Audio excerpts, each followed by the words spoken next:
Welcome to the Too Much Dip podcast. It's Monday. My name is Dave.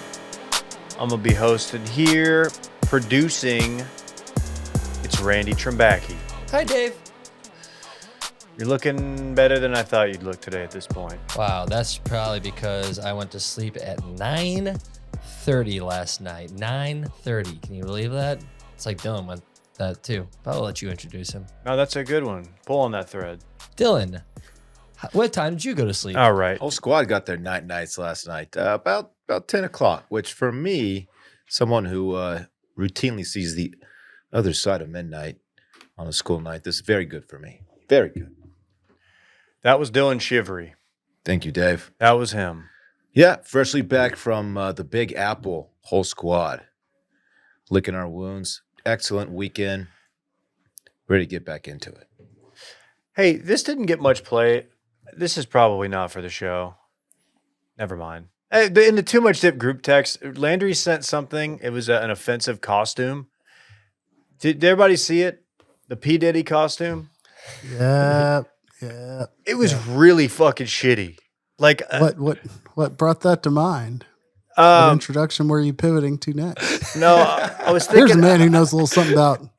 I was just thinking. I meant to bring it up with you before, like during the banter, and I was like, dude, none of us. I wanted to like rip that costume a little bit more because it was just for a number of reasons. Yeah, there's the one thing that makes it real bad. But just the give up and like, what do you do? That Diddy's never worn that. You mean the blackface? The blackface. you could say that it was blackface, and that's what made it really bad. No. It I was know. Even good blackface. Just let me present it how I want to. The costume, like Diddy has never worn that. No one is going to guess that costume. It was just shitty on many levels. Anyway, fucking white people, do it again. Well, yeah, that's kind of what he did. Okay, I somehow missed it, so I went back to look. And yeah, that's just a what? It's just Okay. like it's a bad costume. It's a bad costume. You know that one thing, but Hey, then the other thing. We're not doing blackface. We're definitely not. We're not doing it. And then the baby oil thing. What is she doing? Hers doesn't even make sense. When someone does blackface, does this person not have any friends that steps up and is like, listen, don't do blackface? They're running around with the wrong circles. And the lady he's with, obviously, I don't know. It's a bad look. She's an enemy combatant as well. Exactly. She's not an ally. By association. Neither of them are allies. Let me just tell you that right now. Anyway, that's why I don't dress up for Halloween anymore. Because you can't actually. not It's do not. blackface. That's not true. Every Tuesday. Yeah, Every Tuesday. Wait till you guys see what I got for spooky season tomorrow. I think you're gonna like He's it. doing blackface, folks. Tune in tomorrow. It'll be the last spooky season. Guaranteed to be the nail in the coffin. Oh man. Live from Madison, home of the Badgers. What did they do this weekend? Lost in a close one to Penn State on a beautiful fall day here in Madison. KJ. Happy to be here with you, fellas. Welcome back from New York. Scenes looked immaculate. Fits were definitely off, or gotten off, if you will. Just round of applause to all of you good sirs. There were multiple times throughout the weekend where I was just checking my Instagram feed, and I don't know if this happens to y'all, but you'll see a story or you'll see a retweet or something, and you won't be paying attention to whose it is. You'll see the content before you see the provider, and multiple times it's like, "Damn, that pizza looks sick. Let me forward that on to the boys in case they didn't have this pinned down already." Obviously, you had it all sorted, but not even that, but. You had it sorted, and it's where you were. So there were multiple moments where I was like, damn, really wish the squad could see this right now. Not only were they seeing it, they were living it. So congrats to you fellas. Thanks, KJ. I appreciate it. Wish you could have been there, man. It was probably the first time in my 38 years. I got to stop doing that. It's not going to work with 38.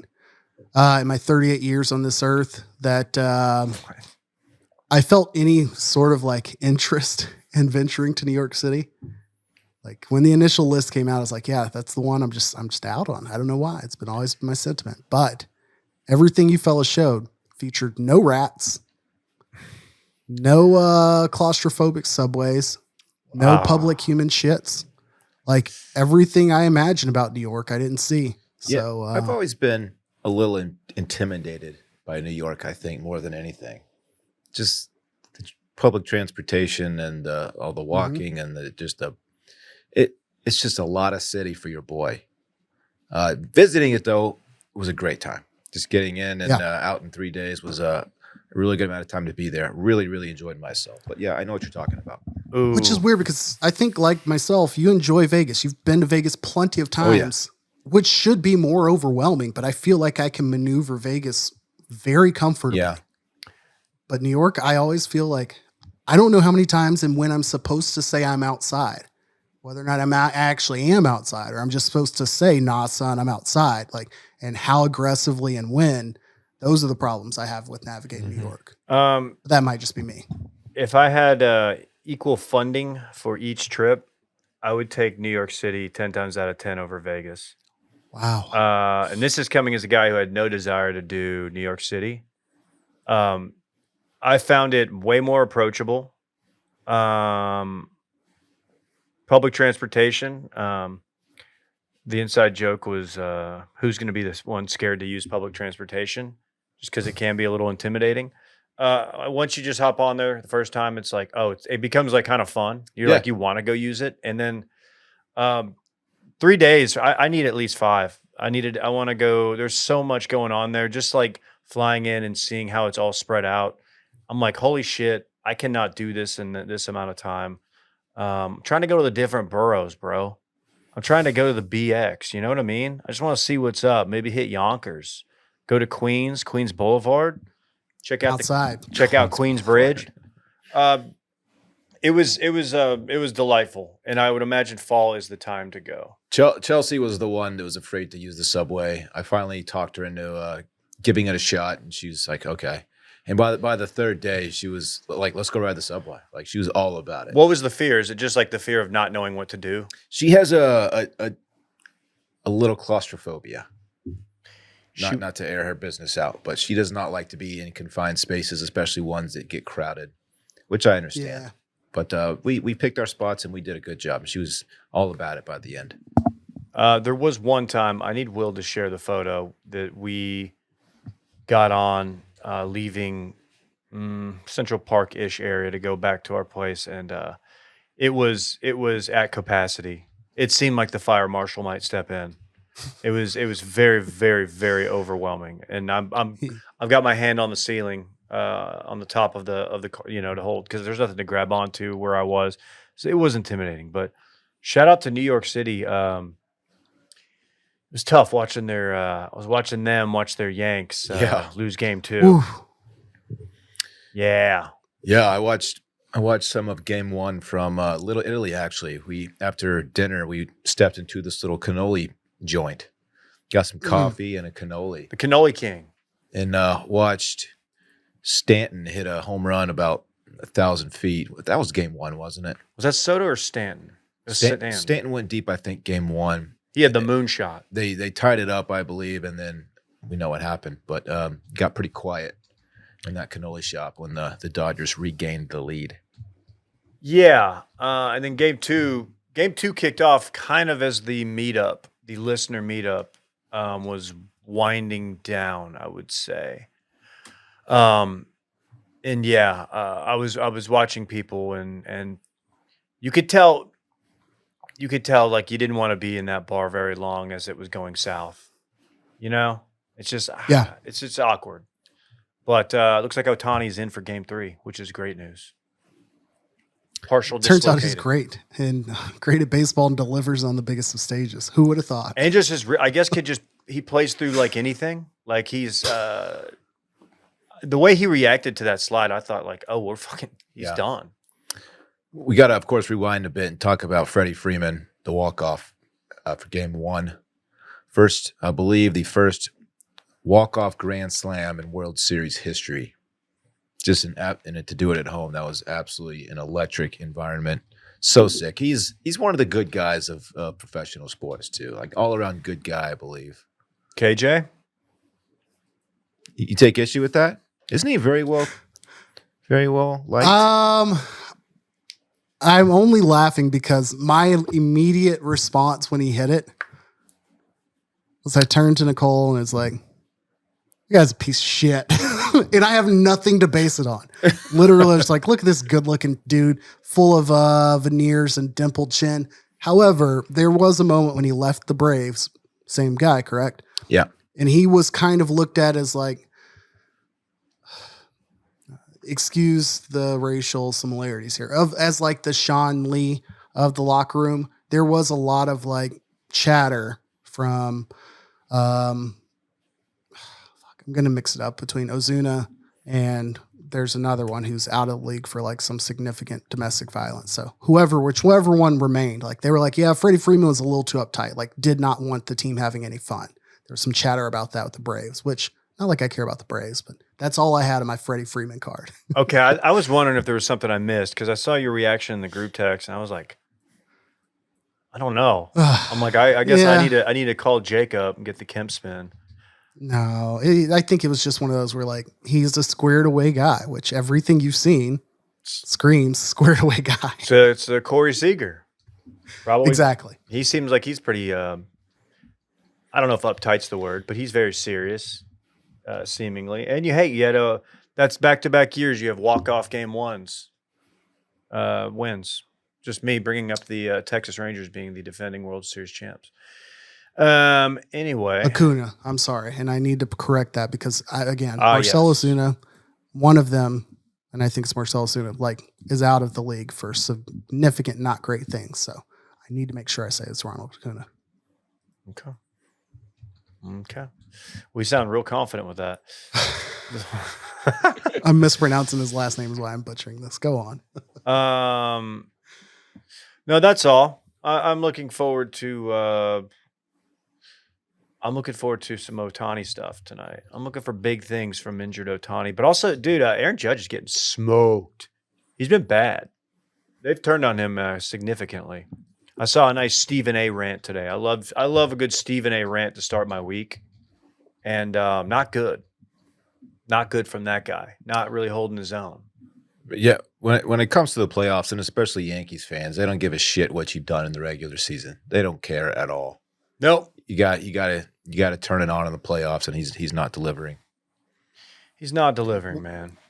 Was there like I'm going to butcher the word, palpable? Like, could you tell that there was more of a commitment and a full-blown vibe of being in New York during those games? No.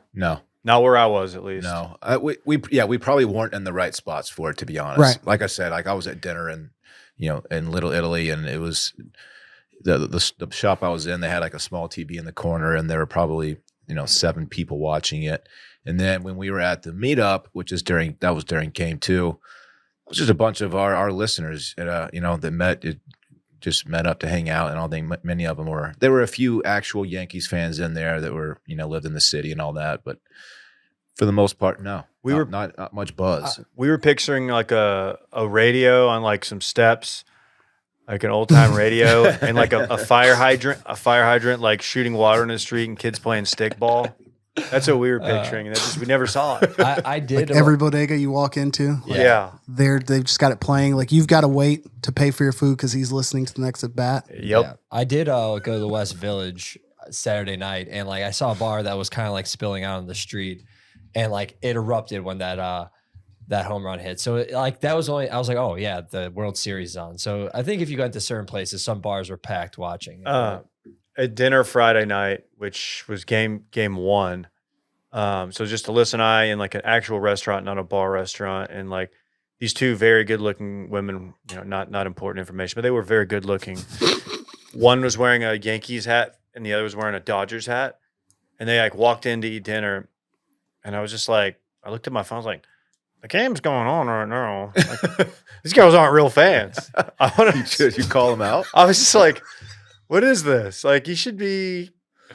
I don't know. Maybe not at dinner if you really like the team enough to wear that. You guys are both wearing hats to the dinner. The dinner that I asked Alyssa, I can't wear a hat to this dinner, can I? She's like, I don't know. And I'm like, I'll just not wear one. They didn't even know that the World Series was on. They're just hats that they wear. I was very curious. You're afraid Tony might come up and tell you to take it off? Yeah, Tony. Tony comes over, politely asks. Anyway, fun stuff. Look for that. Game 3 tonight. Breaking news. As always, shout out to our friends at Roback. You want 20% off? One-time use code. You want to load that cart up and get 20% off that entire cart? Use code WASHED20. Get you a polo, a game day polo, a hat. Great time of year to get a hoodie or a QZ. They have a new jacket out now called, I believe it's the Glide. Yeah. It looks dope. I got to say, their email marketing is so on point. They put out products at such a rapid clip that it's like the first thing I see when I'll check my inbox in the morning. They're always putting out new stuff. So I can't keep up. Yeah, I saw one of the jackets in New York. Some guy already had one, and I was like, "Oh, that looks slick." So, really? Yeah. Mm-hmm. You didn't walk up and say that's tight. No, I did not. What would you say as a New Yorker? What would a New Yorker say? I go, "Hey, I'm walking That's here. gas. That's a good jacket. It's What do you want me freaking to say?" gas. All right, I'll stop. That's Anyway. what you said to the pizza guy. I told him his pizza was gas. Shout out Lucia. Great slice of za.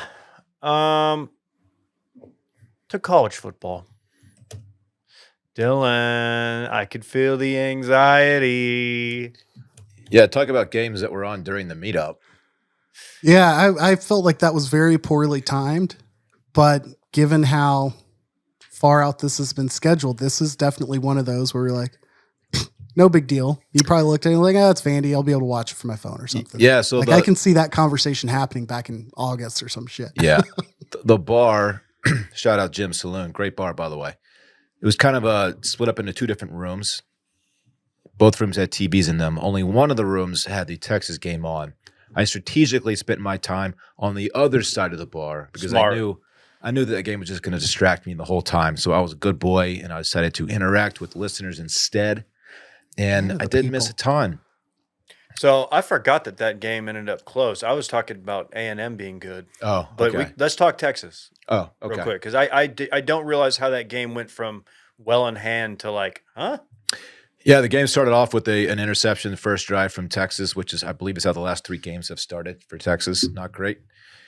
And then Quinn turned it on. He had an excellent first half after that interception. And then I believe Vandy made some adjustments and really shut down the Texas offense in the second half. Yeah, I don't know. I mean, obviously this Vandy team is not the Vandy team of old. It's a scrappy team. They have a great quarterback, and they have a solid, I'll say a solid defense, and it's a tough place to play, I guess. I don't know. I mean, I didn't watch a ton of the game, obviously, because of the meetup. But that's just one of those, all right, got away with the win. It was a road SEC game. Let's move on. Let's forget about it and move on. They got a bye week coming up. They got some things to figure out on offense. They do. Quinn Ewers does not look confident anymore. So I don't know what's going on. Defense is still good enough to win a championship. Offense, I have some major concerns about. But we don't want to spend a ton of time on Texas-Vandy. There are some other big games we can talk about. A&M LSU was the highest ranked game going into the weekend. Believe so. Game day chose not to be there, I don't believe. Game day was in Indiana for the undefeated Indiana-Washington game, I believe, because Lee Corso used to be a head coach there.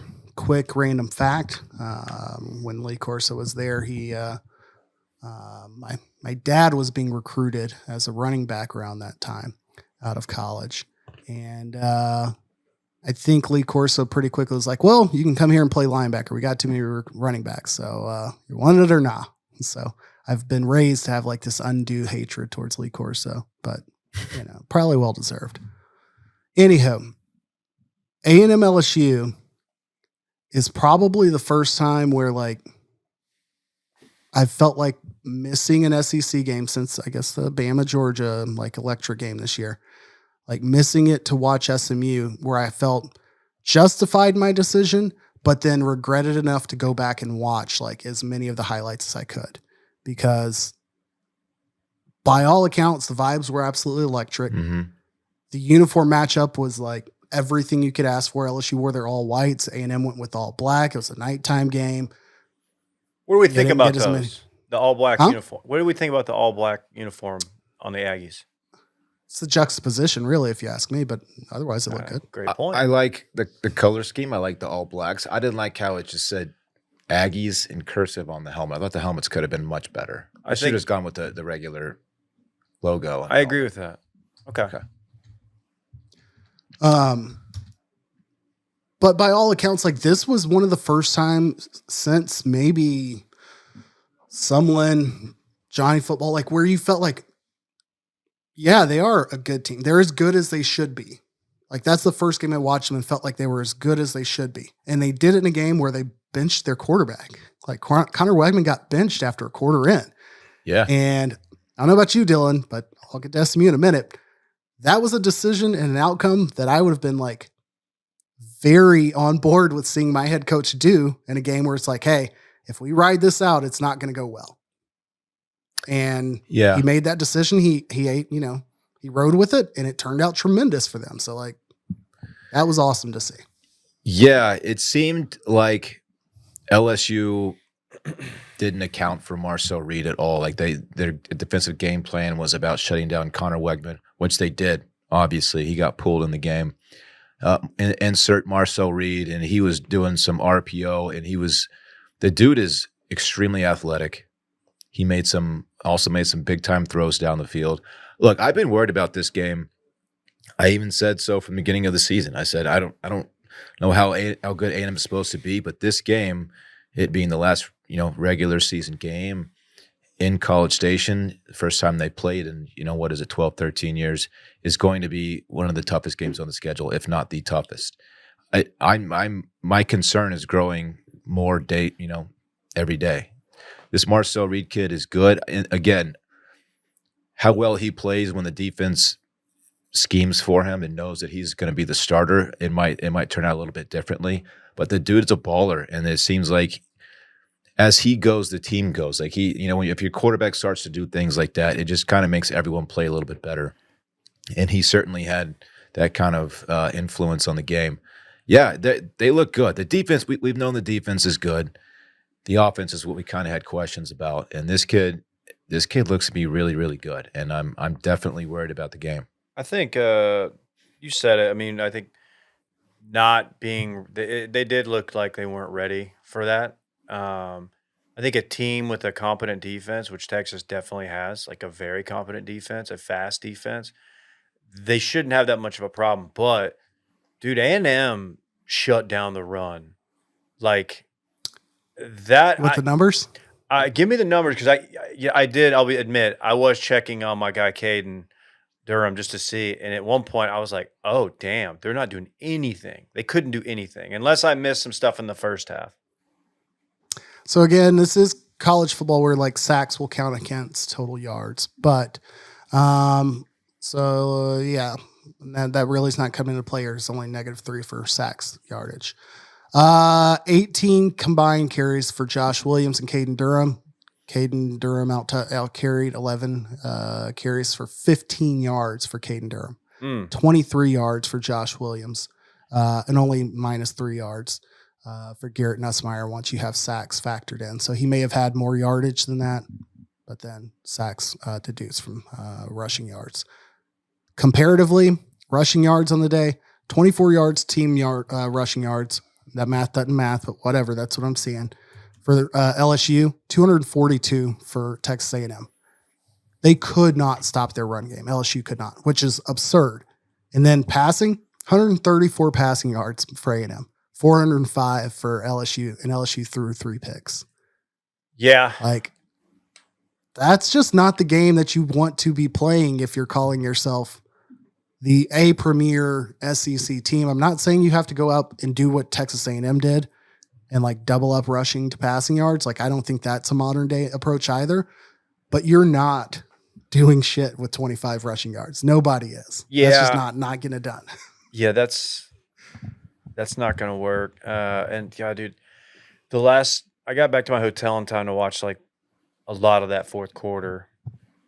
And Nussmeier looked. I mean, he was forcing throws. That last interception was really bad. It just that's. I mean, when you can't run the ball at all and you don't have a lot of time, it kind of reminded me of a certain professional football team.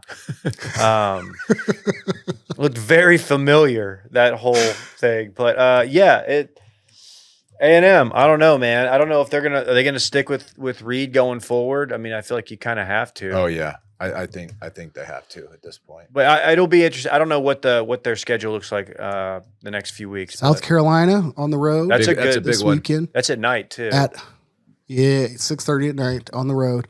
At home for New Mexico State after a bye. That they'll get that famous Gimme. SEC like week 11 bye.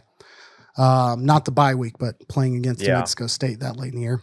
And then on the road against Auburn on the 23rd of November, and then you get Texas. So Okay. South Carolina, you got a challenge. Auburn, who knows? Probably not much, but nothing to completely ignore. And then you have Texas. So Yeah, their Texas, road is much more difficult than Texas. Texas Oh, I'm has sorry, much easier than Texas. some tough games coming up. But there's a chance we see a 10-1 Texas A&M hosting 10-1 Texas. And considering all that's at stake aside from records and all that, what a game that's going to be. I cannot freaking wait. Oh, we're gonna get McAfee with the cadets. Yeah. We're gonna get some McAfee. Oh yeah, that's gonna be a big one. Yeah, that is. You get Florida after the bye, go to Arkansas, and then you host Kentucky, and then to A&M. So definitely a little bit more challenging than Yeah. New Mexico State and Yeah. what A&M has. Okay. Oh man, let's talk about like guys who like just no matter what stick with their team. They believe in them. They don't believe. You know what I mean? They don't. They're not out there saying whatever, blow it up, fire their coach when the game's not even over. Let's go to KJ. I have never been more in an emotional whirlwind and absolutely over a cliff than I was Saturday night. Publicly, privately, emotionally, everything was an absolute disarray. SMU played at Duke in what was shaping up to be like one of their last real challenges aside from what's coming up next week against Pitt. And I'll dive into SMU and Duke real quick in a second. But Pitt played Thursday night against Syracuse. Similarly, Pitt's undefeated, and then they played one last Syracuse. Syracuse threw 3 pick sixes to where that game was not competitive at all at any point in the game. And then they'll proceed to rest for 8 days and play SMU. Duke had played the Friday before against Florida State. They struggled, but they ended up winning the game at the end. So you get SMU at Duke. Malik Murphy, former Texas Longhorn quarterback. Manny Diaz, also former Texas coach at some point, Coordinator? right? He was coordinator for a while, yeah. Yeah, former He was Texas coach. Terrible. Oh yeah, Like terrible. What era? on Wait, Austin. what era was that? That was Charlie Herman, Strong? right? Or Strong? Either way, it Maybe- wasn't during a good period. maybe But the his tail end career's of- picked up. Maybe the tail end of Mac Brown. Okay, because all right, sorry, he was rumored. I don't know. I'll look it up. He was up and coming. Like this guy Yeah, is a defensive guru, and he was just trash. He had a short stint at Miami, and now he's at Duke after Miami brought in Mario Cristobal. Everything about this game said it was going to be competitive, but SMU should have won. It was whatever FPI, or power index, blah, blah, blah. SMU was like 80% favored to win going into this. From the very first drive, Malik Murphy, we made him look like he was just a professional quarterback. They're throwing comebacks. The balls are on time. They're in the right spot. And you're just like, why are we just giving up 7 yards a pop, third down, letting them out on big plays? They're not committing any holding penalties. Like they were moving the ball. And then their drives would fizzle out. SMU would get the ball, drive down the field, score, or drive down the field and have something stupid happen. By the end of the game, it was 21-21. SMU had thrown 3 picks, I want to say, maybe 2 picks, and fumbled 5 times and lost 4 of them. ugh. And 3 of those lost fumbles were by the quarterback, on a scramble or failing to get down or just dropping it as he was falling to the ground. And then there was a play where he was stopped on the 1 yard goal line, one yard line. 21-21, and Duke won the turnover battle 6-0. So that says like everything you should know about Duke's offense throughout this game, SMU's defense, and whatever the hell SMU rolled out offensively.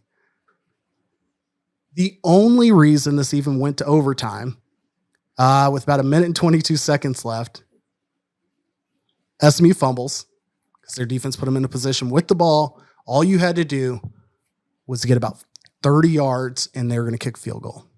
And they were playing that way. They were not going to pass it anymore. They were tired of that shit. And the quarterback fumbled. Duke takes over. SMU has one timeout. All Duke needed to do is take a knee, and kick the ball. They gained a couple yards, and SMU blocks the field goal from like 10 yards out. And I've never felt more comfortable to understand anybody who would pull a gun out and like shoot their TV. But whatever like the opposite feeling was, like Okay. I jumped up and like pelvic thrusted into the air out of like total elation, like probably nearly waking up the kids, and fell to the ground like with an immediate Charlie horse or hamstring cramp, if you will. It was terrible. Worst 10 seconds of my life. Had you been Go to overtime. You been indulging any beverages? Not nearly as much as I should have. I was probably a beer and a half in. Like this was pure PGP sports heroin into my veins. Like I just couldn't calm myself down. Like go into overtime, 2 plays we score. And all I say is the same way I would approach this in a video game is in college. Like you don't have to go for 2 the first time. You do on the second time. Dude gets the ball. I'm like, as long as they don't score, go for 2 and like embarrass us and they win by 1 point, like whatever. First play, bam, touchdown. And I'm like, fuck. They line up to go for 2. And by the grace of all the refs there, they did not like throw a flag when we completely mugged the receiver and knocked it down. And somehow we escaped with a win. And I have never felt more like close to like writing emails of like, what in the hell are we doing as a program? This is absolutely an abomination. We've got to get this together. I now understand why people have poisoned trees. Like why people have like named their kids after programs. It was the first time ever like pure fandom had overtaken my like sense of up and down. And it was the worst moment ever. Mustang Ellis is a pretty dope name. Old Mustang Ellis. That's first round lacrosse draft.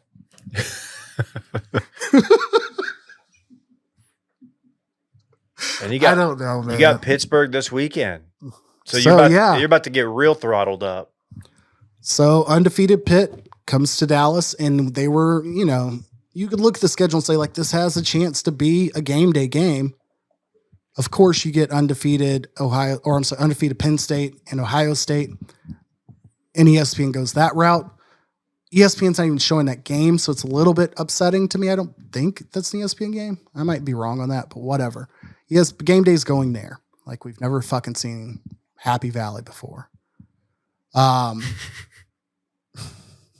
You're not bitter I at should all. say that it's like that they're like trying to, my real tinfoil hat is that it's like rock the vote activation and they want to go to Pennsylvania instead of Dallas, but whatever. Oh, I like this. Oh, this is good. So anyhow, catch me unhinged all Saturday on the ACC network as those little ponies try to do the unthinkable. Are they going to pack one step closer? Are they going to pack that stadium? Yeah, they have all season. All right. I just want to make sure. And granted, it hasn't always been like all their fans, but like BYU and SMU was packed. BYU TC was packed. They haven't been at home in a month. That's the thing that like, if I want to really give my team excuses, they played at Stanford last weekend and then at North Carolina last weekend. And then they come home for Duke. And again, Duke had 8 days and Pitt will have had 9 days. If I want to pull a Jerry Jonesism here, I'd be like, everybody else is getting rest. Is what it is. Careful talking about Stanford. We got, Will's a Stanford guy now. Those are his Cardinals. He's a student, man. He's a student. All Okay. What else? What else? You want to talk? 1 week away from the rankings. Yeah, I just want to remind everybody, like, we're a week out from maybe the most pivotal, like, results in modern day ranking history. Like, the first Tuesday in November, everybody's looking forward to this one. So you'll have your TVs on Tuesday night looking at what 11 dudes and I think maybe Condoleezza's successor as a female component will do for the college football playoff rankings. I know that's what I'll be paying attention to next Tuesday. I don't know about you. Yeah, I'll see you next Tuesday. Oh, shit. That's big. Anything else in college ball? No. Hey, we got a Tuesday night T-State game. Tuesday? Tomorrow? Tuesday football, please. Who do they have? Oh, fuck. I don't know, man. Louisiana. Dude, you lose Raging you lose to Old Cajuns. Dominion. And no offense to Old Dominion, but You deserve to play on Tuesday night. Play Tuesday for the rest of the year. I don't fucking care. No, I don't really have anything else unless there's something like egregious we're missing. I have to admit, wasn't as dialed. We were on vacay. Oregon still undefeated, destroyed Indiana. No, Illinois. One A of good the other high Illinois team. team, but Yeah. pretenders. Destroyed them. I do want to give a quick 2 seconds to Sawyer Robertson. Not Robinson. The Bears. Is Baylor okay? Like, in a good way? Yes.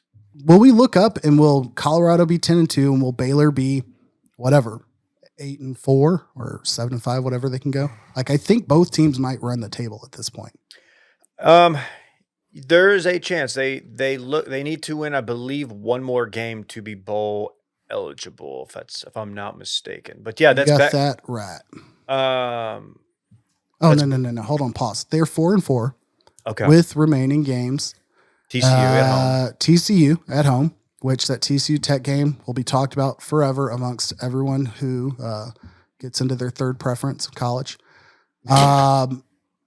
Baylor, West Virginia, and then Houston and Kansas. And Kansas came close to upsetting K-State. Yeah, I think this is ain't a very given, but I'll take it. This is very doable. You get TCU at home. That's obviously the rivalry game, but yeah, they were.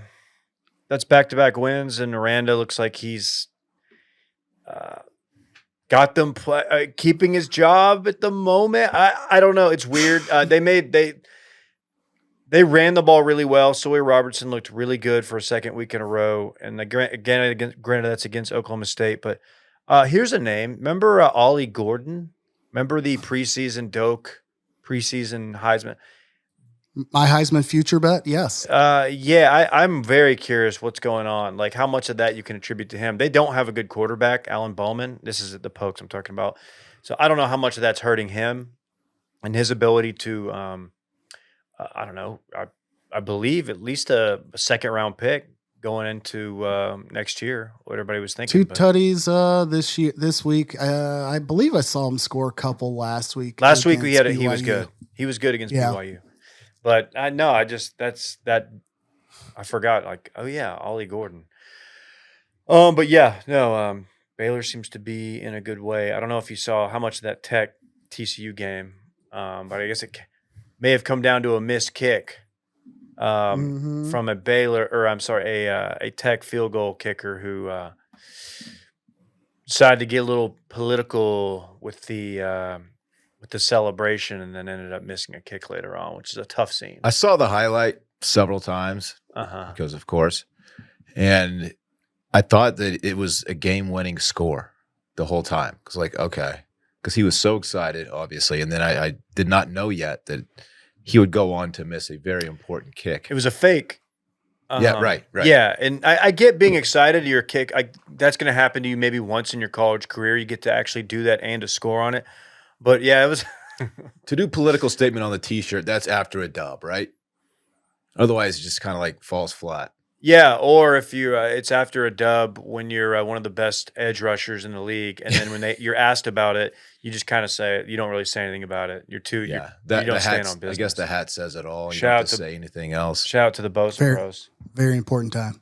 Yeah, just that's all I'm saying. Oh, okay, dude. Way to stand on political business there. Hey, the good people at DraftKings. Let's give them a big shout out. This show is sponsored by DraftKings.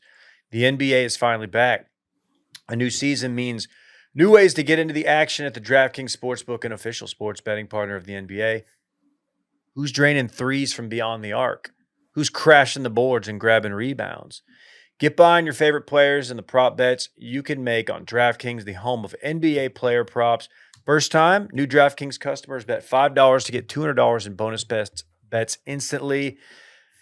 Look, man, this Mavs team, this is a fun team. You like the deep ball? You like it a three? You like it a three-pointer?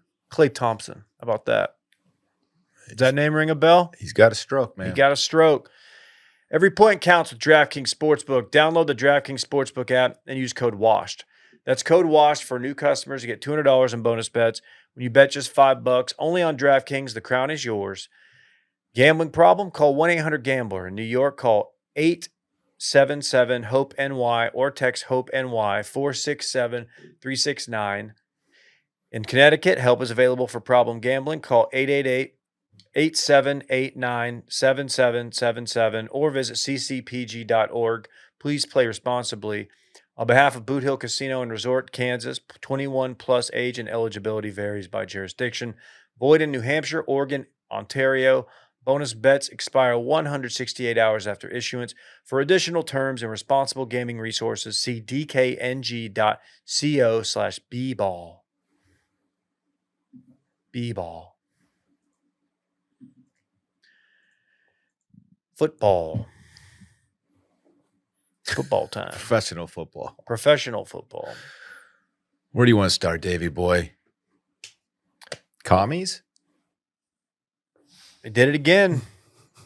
Sorry, Randy. We got to talk about your Bears, man. I don't care about talking. We're doing commies, really? This is the second episode we're doing commies. I don't know. It's just right here on the rundown. I see it on Twitter. I'm just reading it out loud. I think it's a PFT thing. It may not be, but I saw him do it. I kind of like calling the Commanders is so bad. It's bad. Commies is at least catchy. Commies at least strike fear in you. They're trying to indoctrinate your mind with the woke mind virus. Hey, better be dead than red. That's all I'm saying. There you go. Oh, shit. Okay. Wow. Oh, classic. That's aggressive. Jesus. Yeah, what do we think there? As a guy, I've seen some Hail Marys go the wrong way for teams I've liked. And to see that, you don't really, KJ, you know this as a fellow defensive back. I play a little ball in my day too. You don't tip that ball. You knock it down. Is it? Yeah, go ahead. I was going to ask you, KJ, since your ball knower status, is it part of strategy to have someone hang out 5 yards behind the? Okay, because you see that tip happen a lot. Yeah. So the Commanders. Sorry, it took me a second there to nail that one.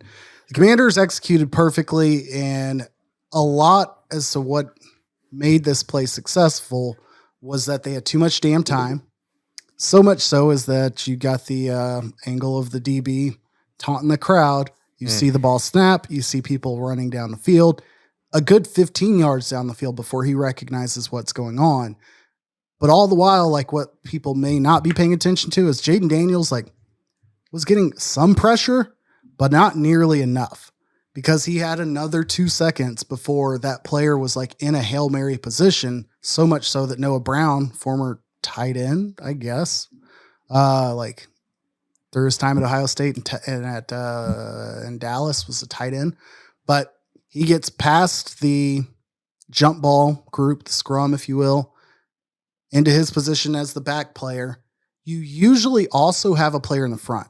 So at Texas Tech and every other school and team in the nation, I imagine, professional and otherwise, Thursday, last period of padded practice, you would probably have something similar to this if you're playing on Saturday, to where you're running Hail Mary, you're running fire drill for run the field goal team on for an emergency field goal. And you may run your onside kick team out, your special plays. You'll do those sessions right at the end as kind of a wrap up to the week.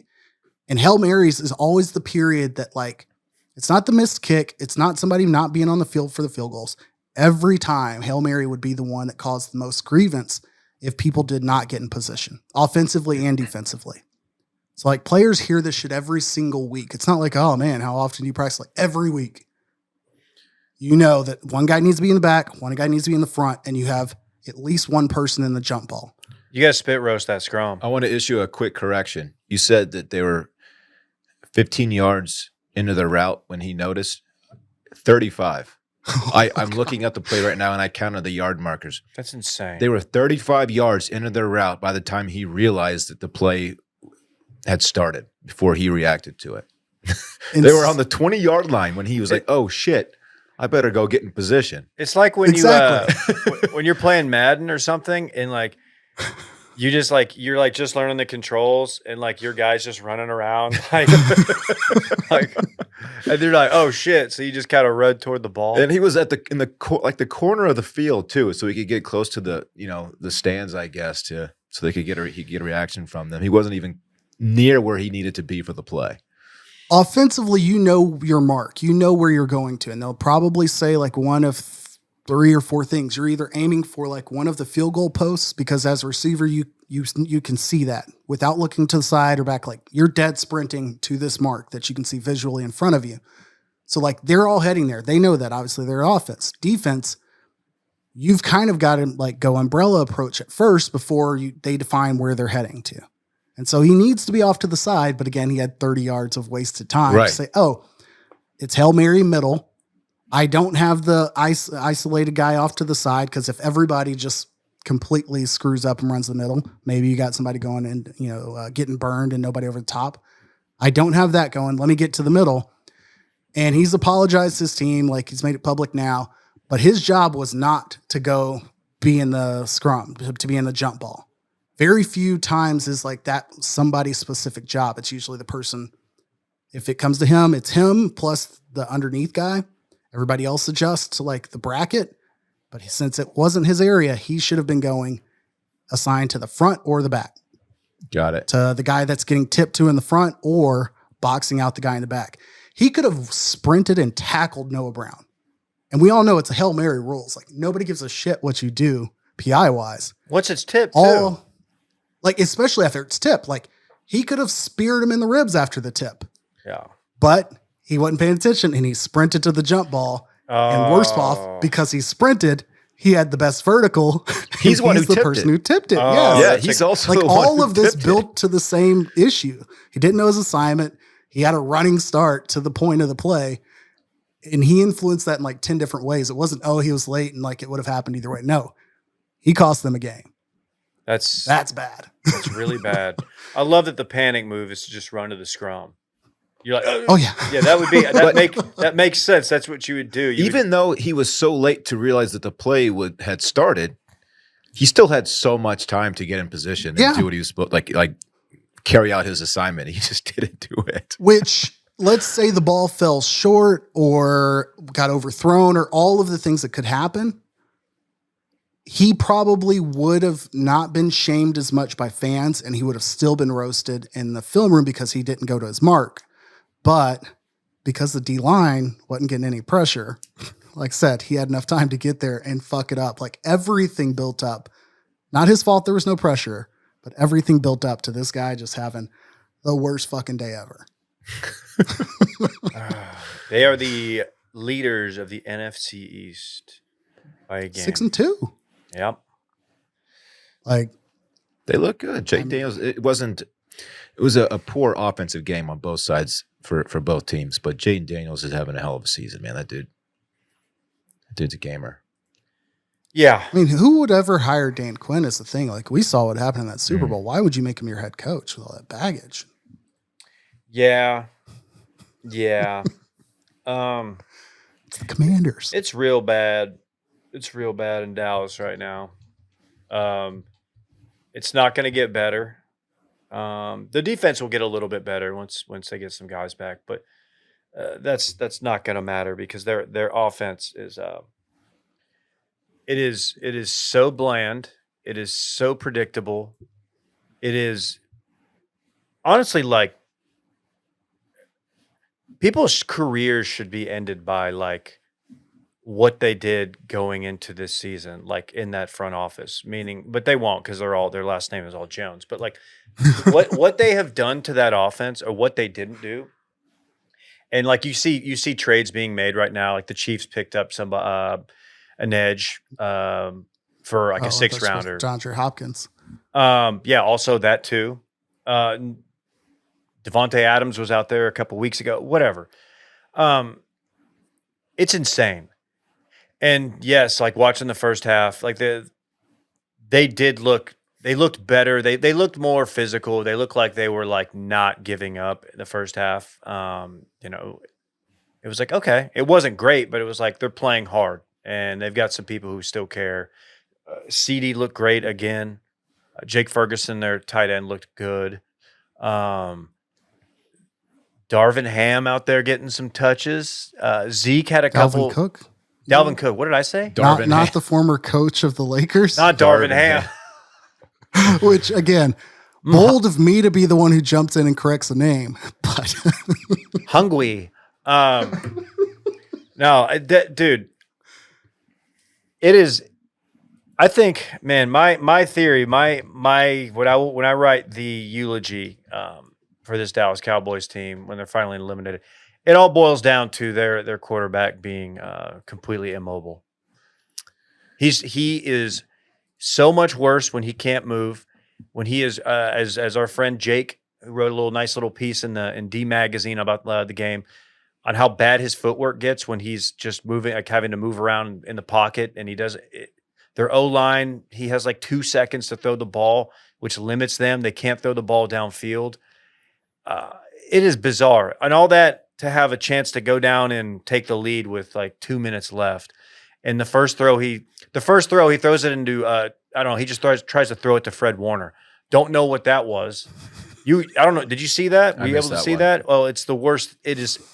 If the game had ended on that play, if that had been a pick, you would be seeing it for like the rest of your life because it would have been one of the worst throws you've ever seen. But like inexplicable drop. Their schedule does not let up either. The next 4 weeks, it's like impossible. Their best case scenario is like 7, maybe 8 wins, and I don't even think that's in play. I'm looking at a screenshot. 3-4. Yeah, I think it's from the broadcast last night. It says Mozzie Smith, PFF rank 119 out of 119 nose tackles. that's a first-round pick. That's a first-round pick. Yeah, you don't want to miss on that. Quick aside, shout out to Davis Warren in Michigan for getting a dub over Michigan State. But let's fucking go, Speaking Davis. of Michigan, our guy. Look good too. Yeah.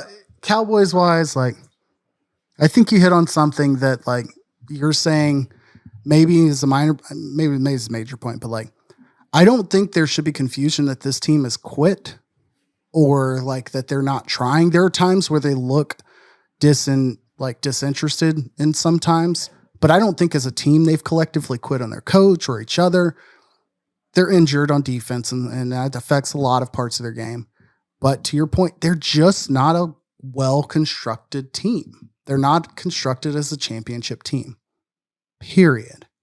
And I don't know that any other players on this team have the smoke and mirrors to like make you believe when it comes down to playoffs that you would feel confident betting against the Niners, the Eagles, maybe the Commies, the Lions, the Packers, the Vikings. We'll see about the Falcons. I get them this week. Like none of those would you roll in and be like, the Cowboys are going to handle this. Oh, they're the better team, but we match up well. Like as of now, no. I don't see that. They don't match up well with anybody. They don't have an identity. They literally they don't do anything well. Like that's the crazy thing. Like the only thing they do well is get CeeDee Lamb the ball and get CeeDee the ball and rush the quarterback sometimes. They put some pressure. Like they were blitzing every time he dropped back into shotgun. Well, I mean, like when at full health, like they're good at rushing the QB. You're right. When at full health defensively, but like I cannot straight face say they have good defense when healthy. No, because their run defense is so embarrassingly bad. Yeah. So No, it's a bad time. Can we get the? Can you play that video, Randy? So Diggs did not have a bad night. He actually was in on some fairly meaningful tackles, which is you haven't been able to say. And his name was not called at all on, by getting burned. The people who got burned were the safeties. Donovan Wilson. When you have your safety out there trying to chase George Kittle, it's not going to end well. And that happened like 2 or 3 times. But so before he had even taken his pads off, he had already hit Twitter, searched his name, and seen is it Mike Leslie? Is that the WFAA? Correct. Okay. Good dude, Mike Leslie. He had tweeted something about Diggs, I believe. And anyway, he was confronted. He tweeted, what is Diggs doing on this play? It was the long Kittle. He was tackled at like the 1. And he looked kind of lost, like running him down, and then made not the best effort. Okay, let's hear the video or audio. That whole play, that's what you took for that? That's what you got for that? That whole play, that's what you got for that? I'm asking. We can talk about it more. What were you doing then? Aye, man. He said you can talk about Deez nuts. Yeah, he did. So we've got a Deez nuts joke. First of all, there was no setup. He didn't hit him. He didn't hit him with it. We could talk about Deez, and then Mike Leslie in theory, Deez what, and then Deez nuts. Then you drop the mic and you walk off. Would have appreciated that a little bit more. No, he just hit him with the Deez nuts and walked into the locker room. So that's where we're at. We're calling out journos for not knowing ball, for never playing. So that's always a good sign. Look, it's bad. It's real bad. And I'm really starting to buy in on the theory that this entire season, they were just completely set up to be a mid team just because I don't know if that would be to make it easier, but just to clean house. McCarthy's gone. We know that. Maybe they were trying to buy they knew Belichick. Belichick needed a year. They know he's going to be the guy. Or maybe they're going to go get Shador in the draft and bring Prime in. That's the theory I really like. No. You're getting Harold Perkins. That's all you can hope for at this point. Please don't do that. Look, I'm here for the Prime and Shador show. If this is going to be what we are, like we're going to be the Cowboys, lean all the way in. Don't bring Bill Belichick in here. Don't bring Bill Parcells in and let them do their thing. You would not be 50%. excited about a Shador Prime combo. I might be excited about Shador. He's good. He's better than I gave him credit for going into the season. Yeah. But yeah, no, Prime would be that would be insane. That would be bad. It would be an absolute circus, but that's what this team is. And this, we had I don't think this that article dropped about, all those ex-players talking about the tours, going through the practice facility and all the distractions. I don't know. It embodies the culture, and that is the culture that football is just part of your job here. So whatever. It sucks. They're gonna look. They're going on the road to Atlanta. I wouldn't be shocked. They're gonna win one of these next few games that they're not supposed to. The Texans, weirdly, their offense doesn't look great. I know a lot of that is Nico Collins being hurt, but they're going to steal one of these wins and get everybody kind of thinking again. But don't let that fool you. No. They're still going to win 7 games, maybe 8. And they're going to miss the wild card by at least 2 games. It's a really, really bad scene. So fuck us, and we'll just shut the fuck up about it. We've been here before. They will win. They will get into the wild card, and that's when defeat will come. It will not be a clear picture. Hey, Zeke had a tud. Zeke had a tutty. I thought about you. I should have texted you. Closer. They all count. Did you say 12? What was your number? 8.5 this year is my number. What's 10 was the last ridiculous bet. And I think that was Dez. But 8.5 is my number now. God damn, I hate when George Kittle dominates us, which is like every time. He's like the best tight end in the league statistically. Is it because of the Fuck Dallas t-shirt that he wore last year? I swear to God, it's not even that. It's just... Is it the bus? It's just him being like... Someone told him he's funny, and he's probably sports funny. I don't know. He's just fucking annoys me, okay? I get it. Wrestling guy. He's always down there, and he's like doing jokes on the field and shit.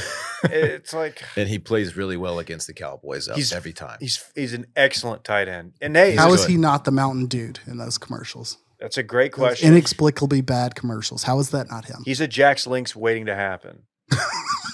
It was also, I don't know if you heard them tell you this, it was National Tight End Day. Oh yeah.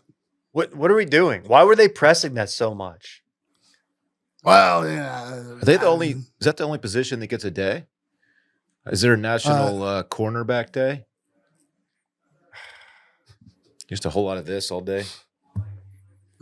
Well, what does National Wide Receiver Day look like?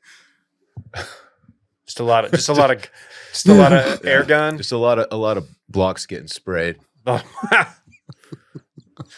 What a stupid game. National Tight End Day. What is that? What are we doing? Oh, KJ, what was that? I don't know. That's been like the first down move of every college receiver all weekend. Oh, wait, hold on. Here's me. Ready? This is me on National Podcaster Day. You do it the wrong way. You gotta go this way. Or you gotta go back? Yeah, you gotta go this way.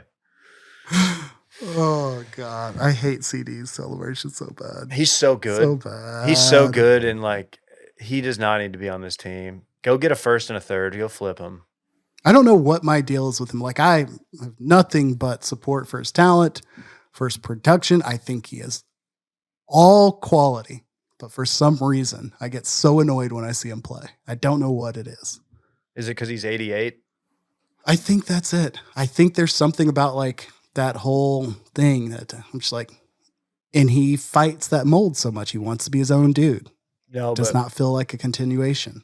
that is insane. That is another thing that hasn't been talked about, probably because it's not that big of a deal. But the fact that the owner of the team, the GM and the owner told the kid that they just drafted that he had to be number 88. You can't pick your own number. You got to be 88. He did not. He literally didn't have a choice. Yeah, no pressure, buddy.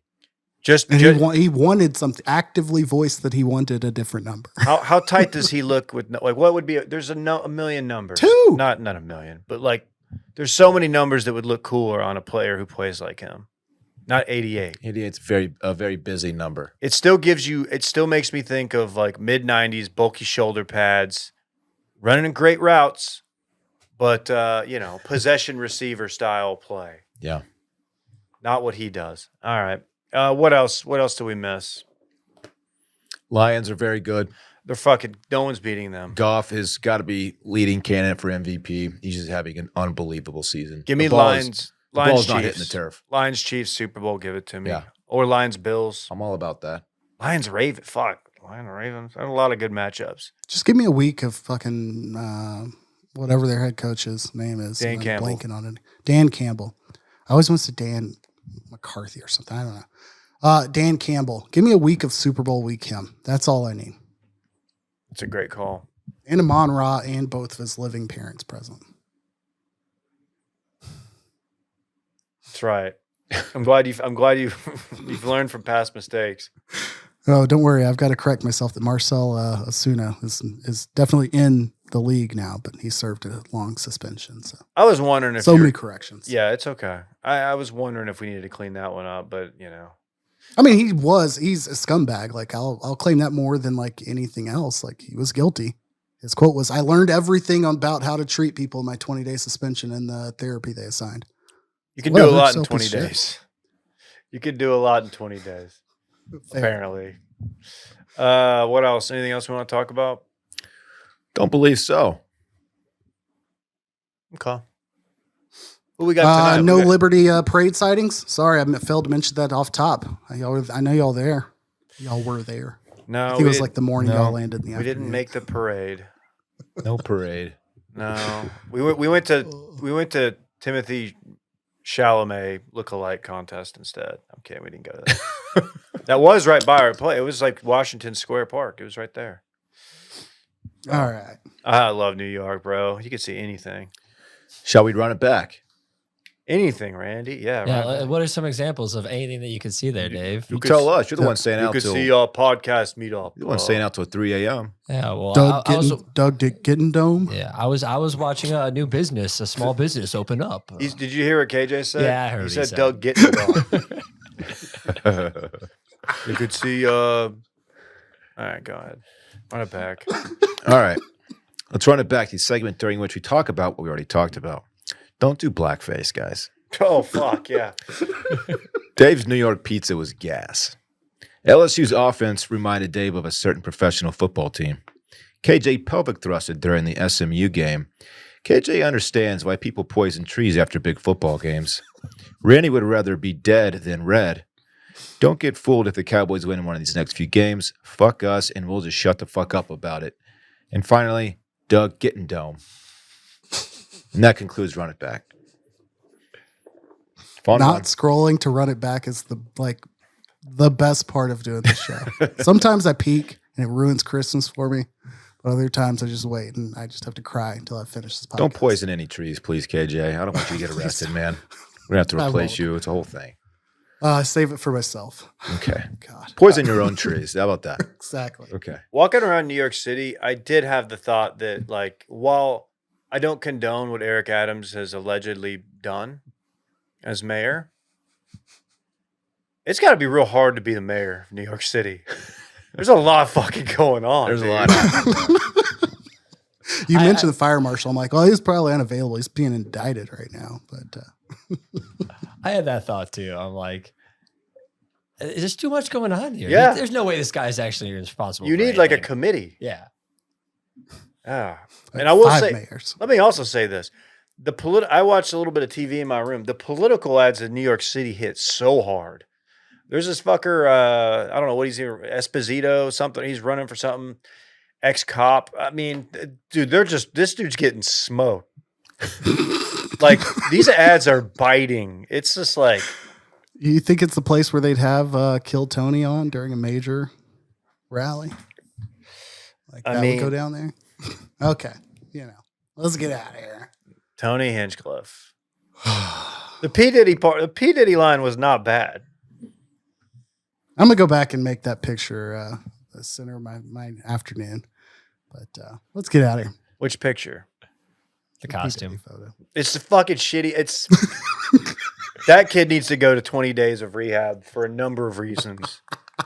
I just can't get over like what he even thought he was doing. Like, You need the queer eye for a straight guy, like Fab Five approach here, but it needs to be like 4 bad costumes like this one. Like one for wokeness, one for just like general humor, and then the other for like execution and just rethinking his whole vibe. Like he needs 5 consultants like that. has he never I think seen we've P. got an Diddy? angle here. That was more of a Farnsworth Bentley get up. There it is. P. Diddy's All never right. worn a bow tie like that. All right, bye. Bye.